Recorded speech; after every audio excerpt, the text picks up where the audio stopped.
Over 4 years of waiting and the moment has finally arrived. Tunic will be releasing less than a day from the time of this recording. Now, if this game has gone under your radar until this moment, don't worry, as I have got you covered with this quick video summary. So sit tight, grab a drink, and let's see if we can find out what the fox really says. Now, it might seem obvious to some, but there is a very clear link to, well, Link from Zelda. Andrew Schuldice, the game's independent developer, even said a few years back the game was inspired by certain classic triangle-seeking games. A pretty clear Zelda reference. And I gotta say, I am excited to see it. The unique art style alone sets it apart for starters. It's simple, but fun. The color palette is pretty easy on the eyes too. It almost has this pastel-like feel to it. And then you have this adorably animated isometric world, which is just teeming with challenges of both the environment and enemies to battle. The game's protagonist is this adorable fox in very Link-like attire. But as with any game, there will be a learning curve as you figure out all your abilities.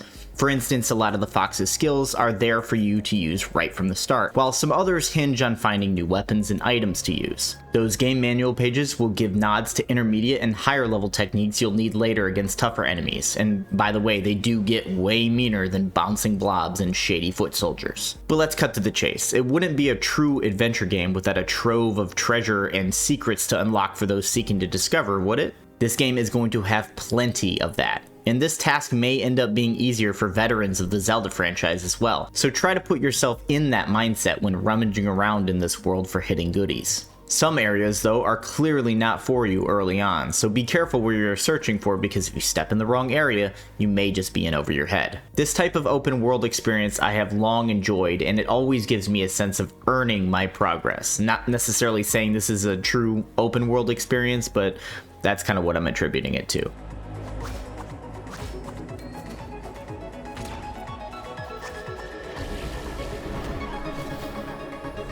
So far, Tunic seems simple but impressive, a clear sign you don't always need the fanciest features, graphics, or a future movie storyline to make something that people want. Sometimes the basic elements of a game, provided they are done right, is all you need.